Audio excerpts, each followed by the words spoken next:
Assalamualaikum warahmatullahi wabarakatuh. Perkenalkan, nama saya Dian Nur Anwar.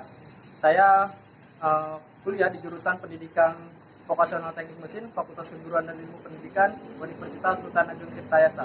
Saat ini saya sedang menempuh di semester 8 atau tingkat akhir, di mana saat ini saya sedang menyusun skripsi atau tugas akhir, di mana pada tugas akhir ini saya membuat sebuah media pembelajaran tentang pembangkit listrik tenaga bayu skala mikro.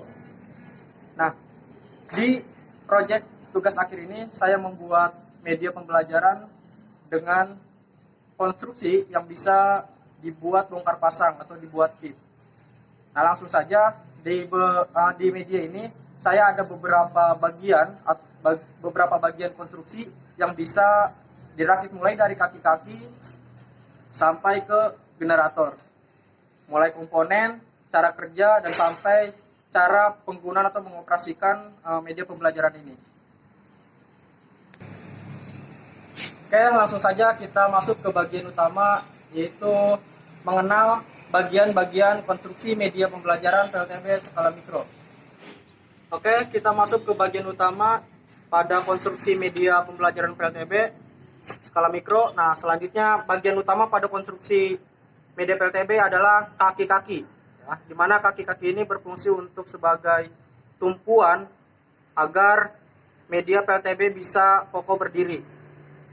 Selanjutnya adalah ada plat yang ukuran 30 x 30 cm dengan ketebalan 9 mm. Berfungsi untuk tumpuan atau landasan tiang triangle dan tiang penghubung generator dan propeller. Selanjutnya ada tiang triangle, di mana tiang triangle dibuat dua bagian, antara bagian 1 dan bagian 2 yang dihubungkan menggunakan engsel. Dan ini bisa sistemnya dilipat. Kemudian dikunci menggunakan baut 14 di bagian sini. Setiap bagian yang mempunyai panjang 40 cm, jadi keseluruhan tingginya itu mempunyai ukuran 80 cm. Ini untuk tiang triangle. Selanjutnya, bagian tiang penghubung ke generator. Bagian tiang penghubung ke generator mempunyai terbuat dari pipa ukuran berdiameter 50 mm dengan tebal 3 mm.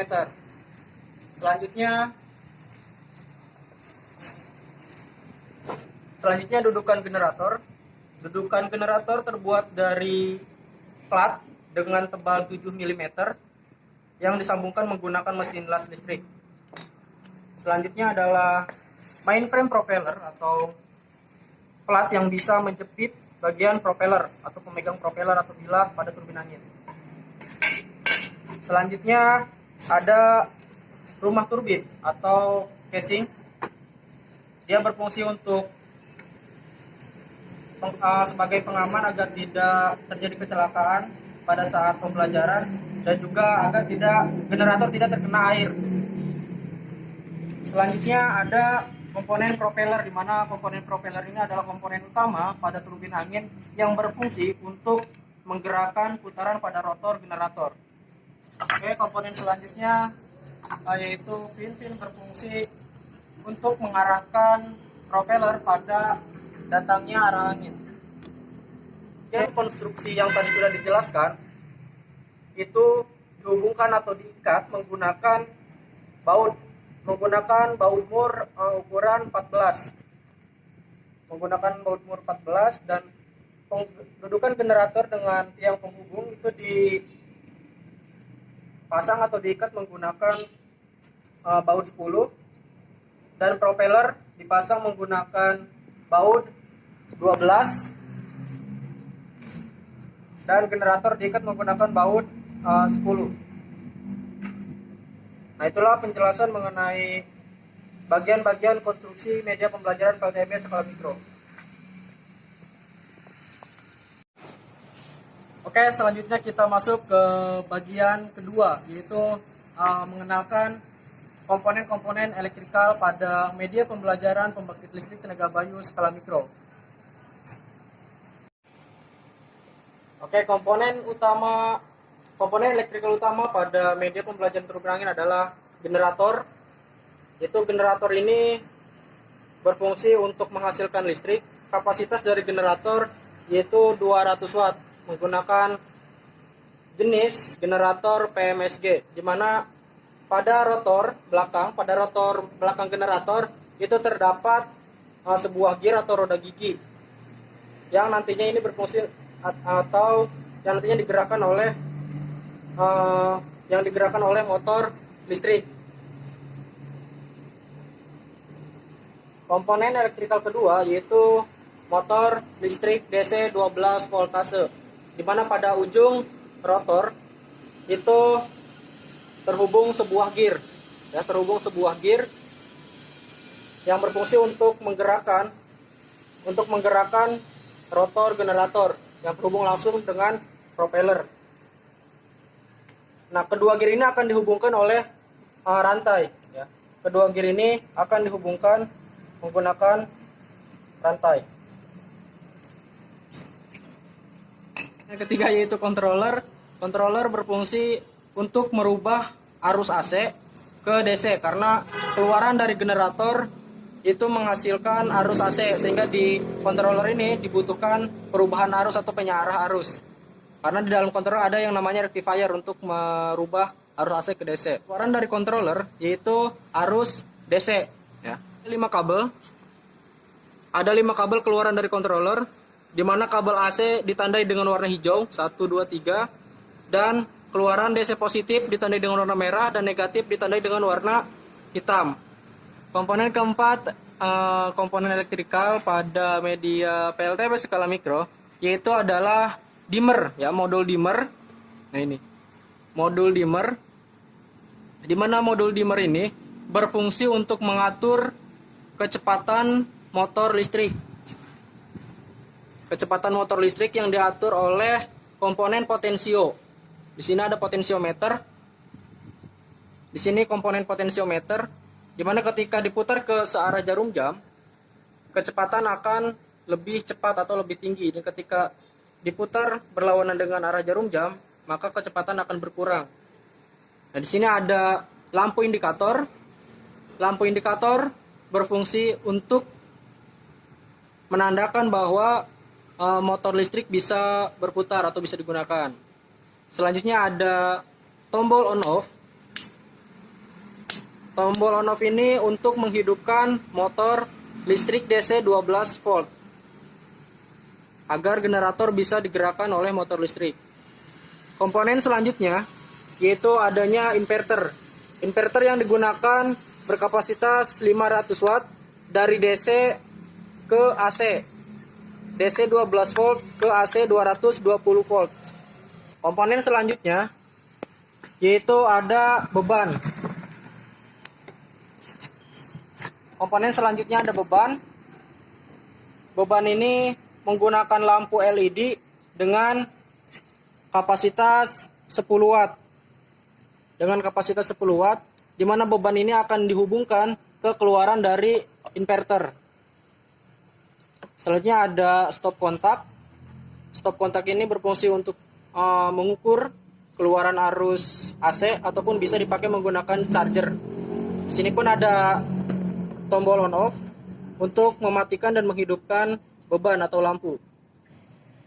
Oke, komponen selanjutnya adalah baterai. Baterai ini berfungsi sebagai penyimpan arus yang dikeluarkan hasil dari putaran generator yang dikeluarkan dari controller. Dan baterai ini pun berfungsi untuk memberikan atau menyuplai arus agar motor listrik bisa memutarkan generator.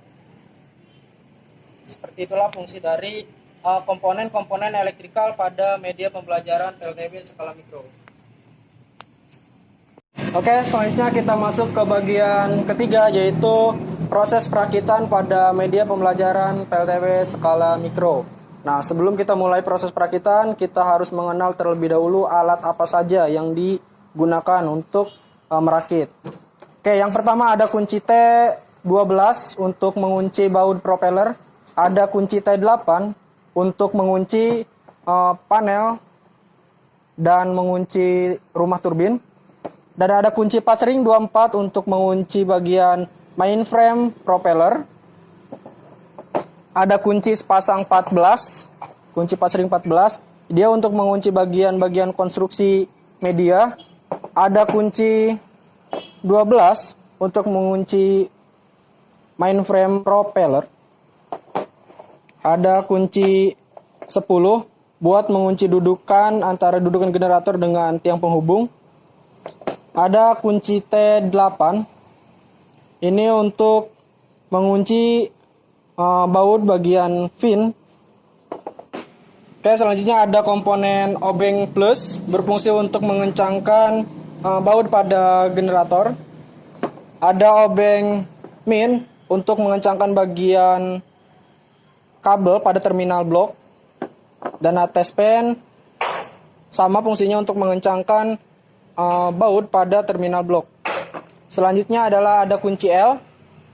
Kunci L ukuran 8 untuk membantu pengencangan mainframe propeller. Ada tang potong yang berfungsi untuk mengupas bagian kabel.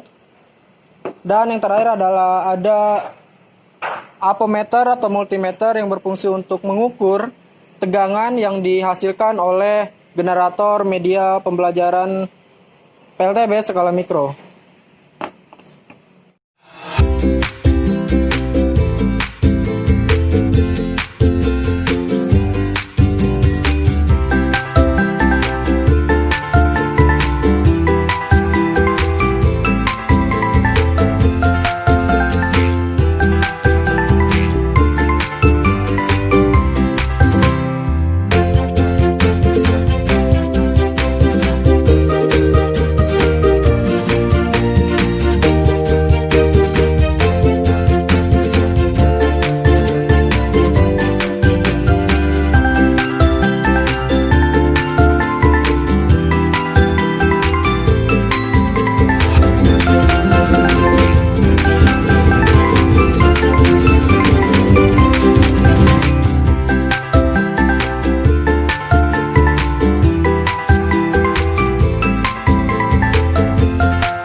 proses perakitan mengenai konstruksi media pembelajaran PLTB skala mikro.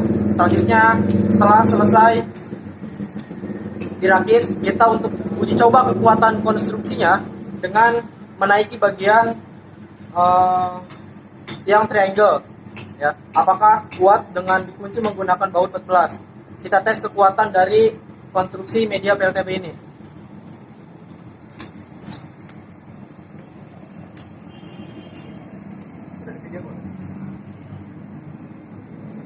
Udah video.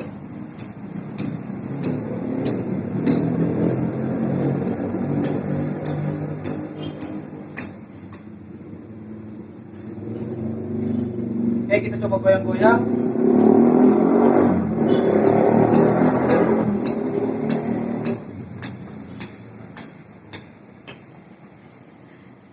Oke, setelah kita uji coba kekuatan dengan cara menaiki bagian konstruksinya, ternyata dengan 4 kaki media pembelajaran, dengan kaki media ini cukup kokoh dan bisa menopang atau menjadi landasan agar konstruksi ini bisa berdiri dengan kokoh.